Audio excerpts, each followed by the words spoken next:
Jean-Del Etienne Glessoubé, bonjour. Chris, bonjour, amis téléspectateurs, bonjour. Vous êtes journaliste à la radio Cap FM. À vos côtés, Eloge Zongbogo, bonjour. Bonjour, chers amis, en plateau. Voilà, et Joseph Bobo, le patron du journal Le Devoir, bonjour. Bonjour, Chris, et bonjour à tous les téléspectateurs de télé. Voilà, on va parler notamment de cette décision-là du gouvernement de relever de leurs fonctions respectives Modeste Toboula et Barnabé Dassigli. Est-ce une surprise pour vous? Je dirais pas du tout, alors, parce que, vous savez, tel que les faits nous ont été exposés, la sanction immédiate que tout citoyen ou tout observateur, la sanction à laquelle tout observateur pouvait s'attendre, était d'abord le limogeage des concernés.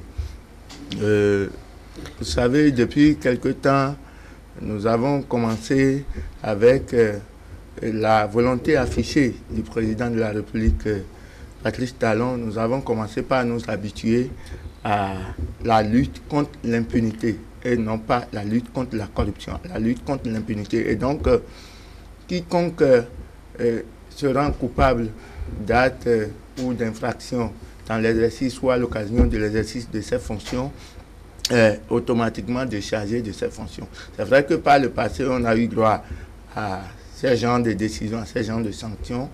Et donc, depuis bientôt 3 ans, avec la ferme volonté affichée par le président Talon, nous y sommes habitués et une fois, disons définitivement. Et donc, laisser ces autorités continuer par exercer leurs fonctions alors que les faits qui ont été exposés sont suffisamment graves, voudrait dire qu'on fait le lit à la corruption et qu'on fait le lit à l'impunité dans notre pays. Et donc, il n'y a pas de surprise par rapport à la décision qui a été prise de relever de leurs fonctions le préfet du littoral, M. Modeste Toboula, et le ministre de la décentralisation et de la gouvernance locale, M. Barnabé Dassigli. Jean-Del Glessoubé, comment expliquer l'implication du préfet Toboula dans cette affaire? Non, je pense que les faits ont été suffisamment expliqués à nous, Béninois, que nous sommes. Et c'est avec un cœur meurtri que j'ai eu la nouvelle.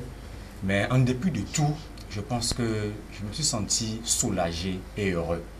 Heureux en ce sens que, parce qu'on ne pouvait pas imaginer que, vu sa loyauté, la manière dont il a exécuté c'est-à-dire les décisions du gouvernement et la manière dont il affiche sa proximité avec le chef de l'État, qu'on arrive quand même à le relever de ses fonctions. Et depuis hier matin, j'attendais quand même le son de cloche des opposants pour voir si cette fois-ci on nous parlera encore de la chasse aux sorcières parce que c'est des opposants ici. Quand vous prenez quelqu'un comme Barnabé Dassigli, aujourd'hui, dans la circonscription électorale, mais c'est quand même un maillon fort pour l'UP. Et donc, si le président allait regarder un peu les calculs politiques, il n'allait pas aller jusqu'à cet extrême-là. C'est pour vous dire le nombre de fois où le chef de l'État attache du prix à la lutte contre l'impunité. Lorsqu'on va brader les domaines de l'État, c'est suffisamment grave. Puis, par le passé, il y avait une décision qui interdisait de faire de morcellement sur ce domaine-là. Et le préfet n'a pas agi sans une couverture. Lorsqu'on lit entre les lignes la décision du Conseil des ministres, c'est parce que le préfet a eu en amont d'abord l'aval de son ministre de tutelle. Et c'est ça qui lui a donné toute la garantie pour pouvoir autoriser à nouveau le géomètre à aller faire du morcellement. Je pense que c'est vraiment suffisamment grave, mais on pouvait le faire sans pour autant aller à cet extrême-là. Et c'est l'extrême qui nous prouve qu'aujourd'hui, la lutte contre l'impunité, c'est au Bénin. Voilà, d'accord. Loge Zongbobo, on a entendu justement le gouvernement opiner sur cette question à l'issue du Conseil des ministres. Ça surprend quand même que l'intéressé s'appelle Modeste Toboula, non? Est-ce que ça va surprendre? Parce que vous savez, l'homme est capable de tout. Il est capable de s'amender, comme il est aussi capable des extrêmes. Il est au niveau des deux extrêmes. En effet, dans ce qui a été reproché à Modeste Toboula, je crois qu'il n'est pas le seul dans ce cas. Parce que quand vous lisez le Conseil des ministres, quand vous avez vous tendez un peu aux oreilles, vous allez apprendre que dans cette zone-là, comment vous l'appelez, de la route des pêches, Fénion, dans le 2e arrondissement, plusieurs autorités politiques ou administratives ont acquis des parcelles dans cette zone. Eh bien, Modeste Toboula, c'est vrai, il avait profité de sa position actuelle, d'accord, pour faire ce qu'il a fait, qui est malencontreux par ailleurs. Puis le gouvernement n'a pas voulu donner l'assurance à ces détracteurs qu'il lutte contre la corruption ou l'impunité dans un camp. Il a voulu montrer que, selon notre tradition, on balaie vers soi et on ne balaie pas vers les autres. Donc, lui montre avec toute la garantie possible que le balayage contre l'impunité chez lui se fait vers lui et se fait aussi vers de l'autre camp. Mais ça ne devait pas surprendre, comme je le disais, que c'est Modeste Toboula, parce que quand on connaît qui est Patrice Talon, quand on connaît le management qui est installé à la tête du Bénin depuis avril de 2016, ça ne devait pas surprendre quand on sait que les faits sont suffisamment graves et que Patrice Talon avait déjà, pour des faits peut-être mineurs par rapport à ça, relevé de leur fonction certains amis, certains proches. Ça ne devait pas surprendre quand c'est Patrice Talon qui est au pouvoir. Oui, il incarnait l'exécutant, voilà, et un homme de rigueur. Comment se fait-il qu'il soit autant impliqué dans cette affaire-là? Oui, comme l'a dit mon prédécesseur, c'est les deux extrêmes. L'homme que vous connaissez, que vous savez de rigueur, peut se montrer flexible lorsque peut-être des intérêts sont en jeu. Et donc, dans le cas d'espèce, tel que ça a été exposé, l'homme de rigueur qu'incarnait le préfet du département du littoral a certainement fléchi par rapport à des offres peut-être alléchantes. Parce qu'il s'agit bien évidemment de parcelles.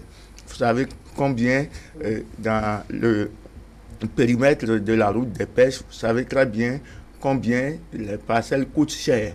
Parce que dans ce périmètre-là, vous avez des parcelles avoisinant 80 millions, 100 millions de francs CFA, bien sûr. Oui. Des parcelles d'environ 500 mètres carrés qui coûtent même au-delà de 100 millions de francs CFA. Et donc, lorsque vous parcourez un peu la zone également, vous verrez que la plupart des autorités administratives de notre pays ont des parcelles là. Et certains sont installés là, il y en a d'autres dont les parcelles sont vides et non occupées. Et donc, c'est certainement dans cette quête de privilège d'habiter la côte, comme on le dit. Vous savez très bien que quand on parle de côte à l'extérieur, tous les hommes les plus fortunés sont enclins à acquérir des parcelles et des domaines dans ces zones-là. Mais ici, il ne s'agit pas de parcelles privées, il ne s'agit pas de domaines appartenant à des privés, il s'agit d'un domaine public qui avait été déclassé. Vous savez, depuis 2005, il y a eu un arrêté. D'abord, ça a commencé sous le président Nicéphore Soglo et ensuite sous le président Kérékou. Sous le président Kérékou, en 1998, déjà, la zone avait été déclarée d'utilité publique. Et donc, au fil des temps, il y a eu en 2005 une décision définitive qui a classé cette zone. Et d'ailleurs, quand vous parcourez la zone, il y a quelques années, quand vous prenez par là, il y avait des panneaux d'indication qui interdisaient toute installation dans cette zone-là, parce qu'elle a été déclarée d'utilité publique. D'ailleurs, c'est en voulant mettre en œuvre le premier volet de la valorisation de cette zone-là, qu'on a commencé par faire, disons, une voie bitumée en double voie. Et cette voie bitumée passe déjà et mène vers la ville historique de Ouidah. Et donc, tenant compte des difficultés d'installation, le gouvernement a dû redimensionner le projet routier afin de permettre à certaines populations d'avoir encore de la place pour occuper certaines parties. Je crois que quand on fait bien le point par rapport à la décision du gouvernement de laisser certaines populations continuer par occuper certaines zones, tout en déclarant certaines parties, disons, d'utilité publique, Je crois que quand on fait bien ce point-là, on doit pouvoir comprendre la décision de sanctionner, de relever de leurs fonctions des autorités qui sont censées protéger le domaine public. Parce que lorsque vous êtes appelé à exercer ce genre de fonctions-là, c'est vous, c'est quand même le premier propriétaire du domaine de l'État, c'est bien d'abord le ministre des Finances et ensuite le ministre en charge de l'administration territoriale, de la décentralisation et ensuite son collaborateur qu'est le préfet. Alors, si par le passé, le préfet s'est montré inflexible vis-à-vis des autorités municipales par rapport à cette lutte-là contre l'occupation et le bradage du domaine public, on ne peut pas comprendre que lui-même, qui est censé protéger le domaine public, puisse se permettre d'acquérir ou de se faire octroyer un domaine qui appartient à l'État. On sait que Modeste Tobula, c'est d'abord l'opération de déguerpissement, à Cotonou, l'opération de libération des espaces publics, et après ça s'est étendu sur toute l'étendue du territoire national. Tellement il était célèbre, Jean-Del Etienne Bessoubé, que même si à Parakou, un préfet casse quelqu'un, on dit directement son nom. Comment expliquer aujourd'hui qu'il soit puni de cette façon, même s'il était reconnu coupable, on aurait pu gérer ça à l'amiable? Est-ce la marque de l'impartialité du pouvoir en place? L'événement d'hier pouvait arriver à tout le monde sauf Modeste Tobula. Oui. Parce que c'est l'homme qui incarne la rigueur. On l'a vu sur plusieurs fronts. Mais malheureusement, nous savons que tout homme est faillible. L'homme grand H est faillible. Et on ne peut pas expliquer l'esprit qui l'a animé, les conditions dans lesquelles il s'est laissé aller à ce jeu. Mais si nous sommes d'accord que tout homme est faillible, ça veut dire que ça peut arriver à tout le monde. Mais ce que je n'ai pas compris chez les Béninois, c'est l'enthousiasme et la joie qui ont animé certains d'apprendre que Modeste Tobula se trouve en difficulté. Et du coup, on doit se poser des questions. Il dit, même si l'acte que nous posons, c'est que nous rendons service à l'État, il faut savoir aussi poser l'acte et tenir compte de demain. Mais, comme vous l'aviez dit, sous d'autres cieux, quelques années en arrière, je pense qu'on pouvait faire autrement. On a vu dans ce pays des ministres qui ont passé plusieurs jours en garde à vue et qui n'ont pas été inquiétés. On a vu dans ce pays des ministres qui ont été blanchis et qui sont revenus encore en poste. Mais cette fois-ci, on a voulu taper du poing sur la table. Et ceux qui disent que Modeste Tobula a servi de bouc émissaire, le chef de l'État veut retrouver la confiance du peuple béninois, notamment ceux qui vivent à Cotonou, c'est un faux débat. Est-ce que c'est le président Patrice Talon qui a demandé à Modeste Tobula d'aller acheter 3 parcelles dans ce domaine-là? Soyons un peu honnêtes quand nous tenons certains propos. Donc, on ne peut pas dire que c'est un scénario déjà tracé. J'ai lu un communiqué du PCB qui est passé à côté carrément. Je pense que en tant qu'élite, il faut quand même prendre de la mesure et dire les choses telles qu'elles sont. Et reconnaître au moins que la lutte contre la corruption est chose effective chez nous au Bénin. Et Modeste Tobula aujourd'hui, personne n'ignore la relation, on peut dire personnelle, qu'il a avec le chef de l'État. On peut tenir compte, on peut faire des calculs politiques et dire on ne peut pas essayer de gérer un tant soit peu entre politiques, mais le gouvernement a dit on ne fera pas ça. On fera la lutte de façon impartiale. Et je pense qu'il faut reconnaître cet effort-là du chef de l'État. Et je l'avais dit tout à l'heure, quand nous prenons le ministre Dassigli, tout le monde sait le combat qui se mène entre lui et le député Roulé. Le chef de l'État peut dire, c'est un maillon fort pour moi, Azer, je ne peux pas l'enlever. Mais malgré ça, il n'a pas tenu compte des calculs politiques. Il ne s'est même pas dit, dans quelques jours, c'est les élections, c'est le seul pion que j'ai dans Zé et qui était capable de faire tomber un temps soit peu Roulé. Mais il s'est dit non, pour moi, lorsque l'intérêt du pays entier est en jeu, il n'y a pas de calcul politique. Oui. Donc, c'est en dépit de tout, il faut reconnaître et saluer. Qui vous dit que le chef de l'État ne regrette pas, n'a pas le cœur meurtri, tout comme quelques Béninois? Mais face à l'intérêt général, on doit appliquer la loi et il faut reconnaître cela à Patrice Talon. Ces limogeages ne viennent pas crédibiliser ainsi le gouvernement. Le gouvernement est déjà crédible. Ça va renforcer davantage la crédibilité du gouvernement. C'est ce que je comprends pas à travers ce qui a été fait hier, par ailleurs, pour le cas de Modeste Boula et du préfet d'Assigli. Bon, je m'en voudrais peut-être de ne pas rebondir sur un petit pan de la discussion ou bien du commentaire de Jean-Del, qui disait que Houdé, et du moins, que disais-je, que le ministre d'Assigli était le seul à pouvoir faire tomber Houdé. En effet, M. Houdé n'a pas encore dit, par exemple, que lui, il est de l'opposition. Il se réclame partout et à qui veut l'entendre qu'il est de la majorité présidentielle. D'ailleurs, il est du bloc de la majorité parlementaire. C'est ça, je crois bien, à l'Assemblée nationale.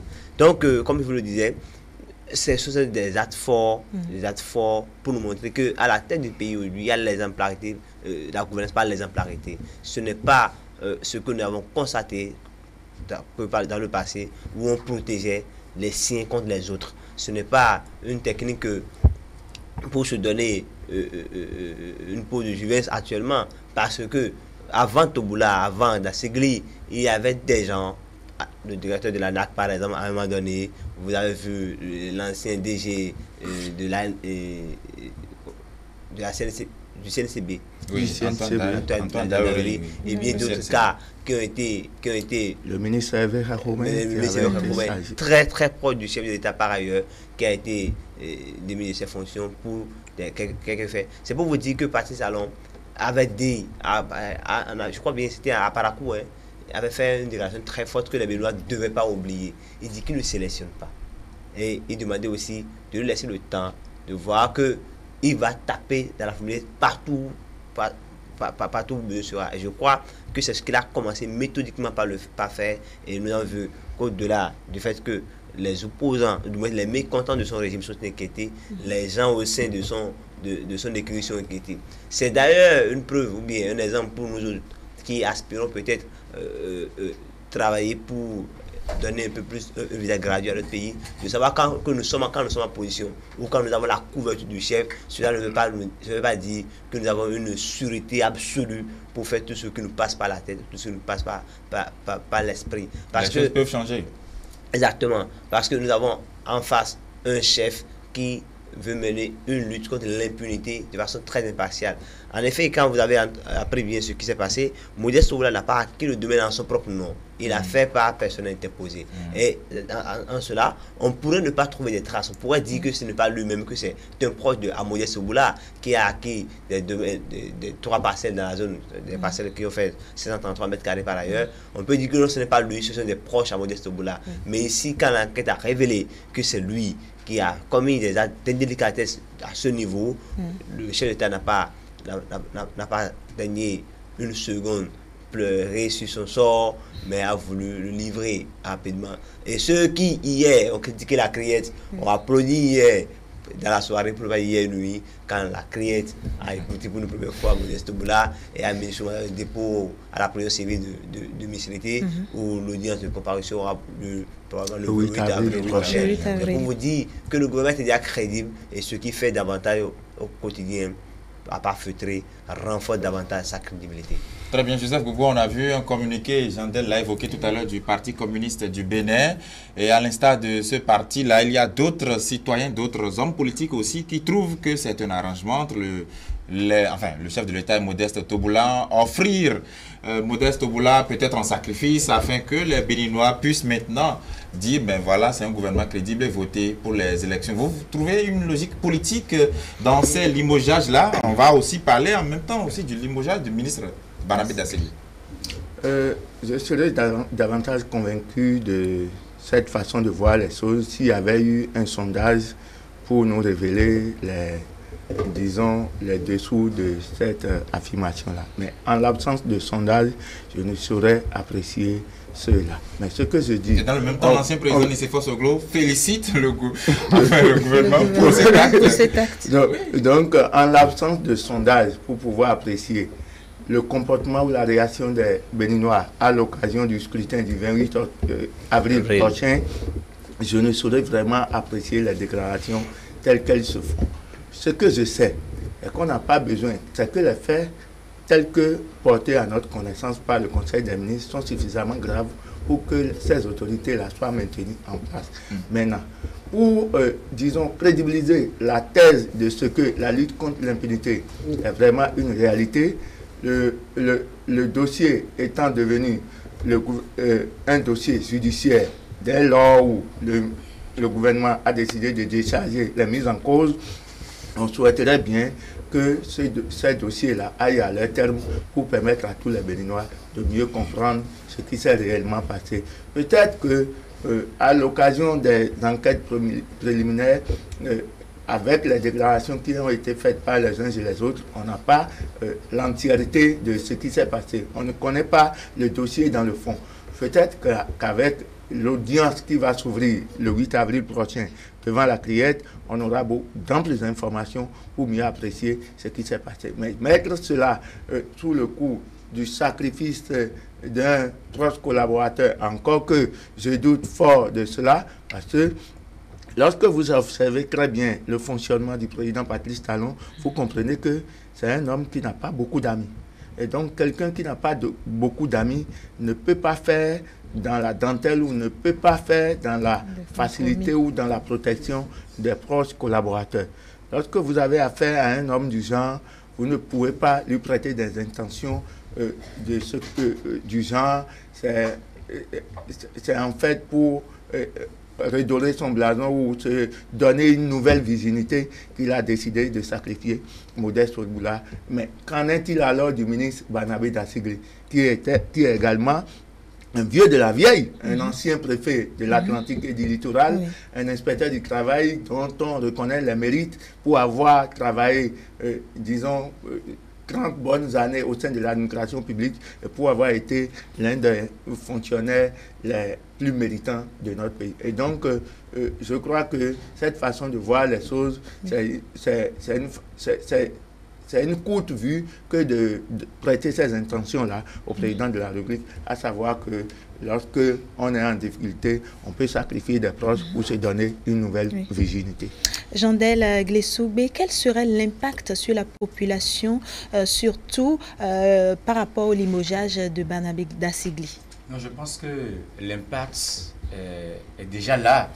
Il y a des Béninois qui aujourd'hui ont retrouvé une totale confiance dans ce gouvernement. Parce qu'il y en a qui disaient que lorsqu'on parle de la lutte contre l'impunité, c'est uniquement dans le camp des opposants. Mais on peut admettre, parce qu'on a vu par le passé, on pouvait protéger ces deux autorités-là. Est-ce que le vendredi dernier, vous et moi, on avait connaissance de ce dossier? Non. On n'avait pas connaissance du dossier. Ça veut dire qu'on pouvait étouffer, ne pas étaler ça à la place publique. Donc c'est une volonté manifeste de vouloir lutter contre l'impunité. Et ça, c'est un gage qui renforce, qui redonne confiance aux Béninois qu'aujourd'hui on peut espérer. Et donc l'impact direct, c'est que les gens aujourd'hui ont plus confiance au chef de l'État. Pour dire, parce qu'un pays qui veut prospérer doit forcément lutter contre l'impunité. La corruption, c'est un fait général. Mais ce qui décourage, c'est la lutte contre l'impunité. Lorsque un autre citoyen se retrouvera dans les mêmes conditions, il va penser à Modeste Oboula, malgré sa fidélité, malgré le service rendu à la nation, on n'a pas hésité à le mettre à la disposition de la justice. Et du coup, lorsqu'on a ce réflexe-là, on réfléchit à plusieurs reprises avant de poser des actes. Ceux qui disent qu'on a un scrutin dans quelques jours et que c'est pour eux, le chef de l'État veut retrouver sa confiance. La confiance était déjà là. Et cette confiance-là, ça augmente pour les indécis. Ceux qui ne se retrouvaient pas encore complètement, je pense qu'aujourd'hui, qu'on le veuille ou non, c'est un très bon exemple et que le Béninois doit suivre. Mais malheureusement, les hommes politiques de l'opposition ne ratent pas une occasion pour ne pas reconnaître que c'est beau. Chez moi, on dit « Avodje Kentor et n'est pas ». Et c'est ce que l'honnêteté. En d'autres termes En d'autres termes, c'est que lorsqu'on est un homme honnête, je dois reconnaître, même si nous sommes des adversaires, lorsque tu poses un acte qui est bon, il faut applaudir. Et on a la conscience tranquille. Les Béninois doivent applaudir Patrice Talon pour dire, vraiment, si depuis 90, on avait des chefs d'État comme Patrice Talon, on ne serait pas à ce niveau-là. Parce qu'en 10 ans, on a eu des scandales. Moins que ça, plus que ça, mais on a protégé les siens. Je pense que c'est un signal fort. Et il faut encourager le chef d'État à dire, il faut aller très loin. Très loin. Et c'est bon pour le Bénin. Le Zongogo, un courage d'État dont rêvait le peuple béninois depuis des années? Mais les Béninois, partout ailleurs dans le monde entier, les peuples doivent aimer ou inspirer ce genre de courage de la part de ceux qui les dirigent. Parce que je le disais tout à l'heure. Dans l'entourage du chef de l'État aussi, c'est une grosse pression pour tout le monde. Hein. Eh bien, bien évidemment, pour tout agent parce qu'un bras exécutant de cette taille-là a pu être amputé.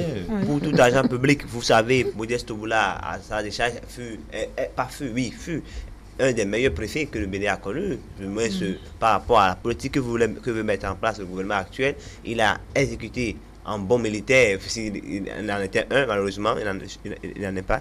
Il a exécuté comme si c'était un militaire, les ordres à lui donner par la hiérarchie. Donc, Modeste Touboula, c'est un courageux, un gars qui n'a pas reculé devant la pression de la rue, des Béninois, des politiques et des membres de la société civile.